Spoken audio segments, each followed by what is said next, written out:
प्रिय कक्षा 12 के गणित के विद्यार्थियों, कल हमने आपको जो है मैट्रिक्स यानी आव्यूह के बारे में बताया था, उसके अवयव के बारे में बताया था, उसकी पंक्तियों के बारे में और उसके स्तंभों के बारे में आपको बताया था। आज हम बताएंगे काइंड्स ऑफ मैट्रिक्स, मतलब आव्यूह के प्रकार। आव्यूह के प्रकार देखिए क्या है। जैसे पहला प्रकार जो है इसका है वर्ग आव्यूह, स्क्वायर मैट्रिक्स। वर्ग आव्यूह क्या होता है? वर्ग का मतलब आप जानते हैं जिसकी चारों भुजाएं कैसी हों, समान। तो यहाँ पर भी क्या है कि यहाँ पर पंक्ति और कॉलम की संख्या अगर समान है, यदि किसी मैट्रिक्स में पंक्ति और कॉलमों की संख्या समान है तो वो आव्यूह जो है कैसा आव्यूह है? वर्ग आव्यूह। जैसे यहाँ पर जो एग्जाम्पल दिया है, इस एग्जाम्पल में आप देखिए 3 पंक्तियाँ। ये पहली पंक्ति हो गई। पंक्तियाँ कैसी होती हैं? कल हमने आपको बताई क्षैतिज।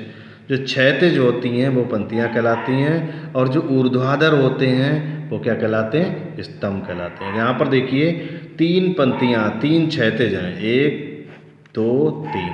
तो 3 पंक्ति हो गई और 3 ऊर्ध्वाधर, तो 3 स्तंभ हो गए। यानी इसमें 3 पंक्ति और 3 स्तंभ कैसे हैं? बराबर हैं। तो ये आपका जो है क्या कहलाएगा?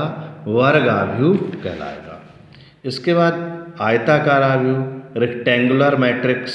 रेक्टेंगुलर मैट्रिक्स क्या होता है?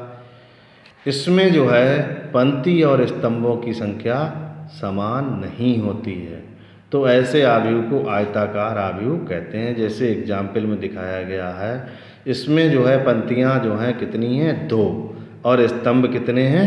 3। तो इस प्रकार के आव्यूह को आयताकार आव्यूह या रेक्टेंगुलर मैट्रिक्स कहते हैं। इसके बाद पंक्ति आव्यूह। पंक्ति आव्यूह को अंग्रेजी में कहते हैं रो मैट्रिक्स। रो मैट्रिक्स क्या होता है? रो मैट्रिक्स, इस आव्यूह में केवल एक ही पंक्ति होती है, एक पंक्ति। जैसे यहाँ पर देखिए एक पंक्ति है 2 3 -1, और दूसरा जो मैट्रिक्स है इसमें भी एक पंक्ति है। तो ये दोनों मैट्रिक्स जो हैं कैसे हैं? रो मैट्रिक्स यानी कि पंक्ति आव्यूह। अब तीसरा मैट्रिक्स, तीसरा हो गया रो मैट्रिक्स। अब चौथा देखिए क्या है? स्तंभ आव्यूह। इसको कहते हैं कॉलम मैट्रिक्स। कॉलम मैट्रिक्स, इस आव्यूह में केवल एक कॉलम होता है। जैसे ये जो एग्जाम्पल दिखाए गए हैं, जैसे 2 4, ये क्या? एक कॉलम है। जैसे ये दिखाया है दूसरा एग्जाम्पल 2 5 -3, तो ये एक कॉलम है। तो इस तरीके के जो मैट्रिक्स होते हैं वो क्या कहलाते हैं? Column matrix. अब विकर्ण आव्यूह। विकर्ण आव्यूह कहते हैं डायगोनल मैट्रिक्स। इस आव्यूह में क्या होता है? पंक्तियों और स्तंभों की संख्या कैसी होती? समान, यानी वर्ग आव्यूह कह सकते हैं, क्योंकि वर्ग आव्यूह में पंक्तियों की संख्या और स्तंभों की संख्या समान होती है। अर्थात m बराबर n। m यहाँ पर पंक्ति को प्रदर्शित कर रहा और n जो है किसको? स्तंभों की। यानी कि m और n यानी पंक्ति और स्तंभों की संख्या क्या है? बराबर। तथा जो अवयव विकर्ण पर नहीं है उनका मान जो है वो क्या होता है? शून्य होता है। जैसे यहाँ पर देखिए ये जो मैट्रिक्स दिखाया गया, इसमें देखिए जो विकर्ण, जो हमने रेखाएं खींच रखी, जो विकर्ण है 2 और 1। 2 और 1 कैसे अवयव हैं? ये शून्य नहीं है। कैसे हैं? शून्य नहीं। तो विकर्ण को छोड़कर ऐसा मैट्रिक्स, विकर्ण को छोड़कर ऐसा मैट्रिक्स जो वर्ग आव्यूह हो और विकर्ण को छोड़कर शेष अवयव जो हैं क्या हों? 0 हों, तो ऐसे आव्यूह को हम विकर्ण आव्यूह कहते हैं। जैसे यहाँ पर देखिए जो विकर्ण में 3 2 1 हैं, उसके अलावा शेष एलिमेंट क्या हैं? 0। तो इस प्रकार के आव्यूह को विकर्ण आव्यूह कहते हैं। इसके बाद नंबर 6 देखिए अदिश आव्यूह, स्केलर मैट्रिक्स। जिस वर्ग आव्यूह के, जो भी वर्ग आव्यूह होता है, मुख्य विकर्ण के सभी अवयव समान हो तो उस आव्यूह को अदिश आव्यूह कहते हैं।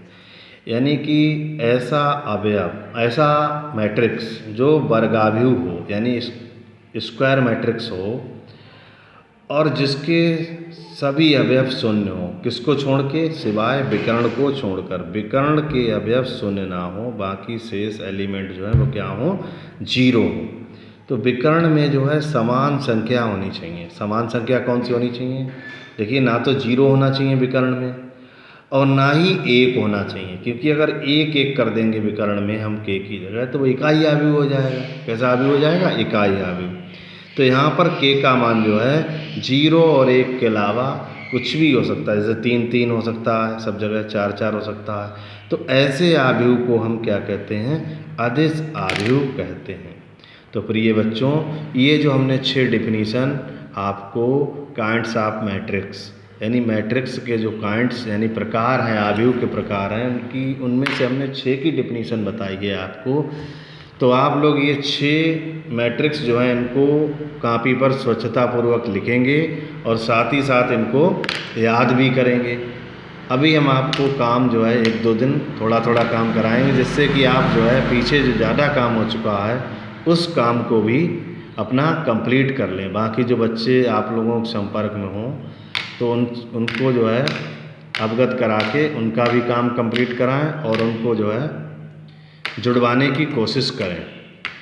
जो हमारे स्कूल के बच्चे अभी तक नहीं जुड़े हैं, कृपया आप सभी लोग जो हैं उन बच्चों को जुड़वाएं ताकि उनका नुकसान जो है ना हो सके। धन्यवाद।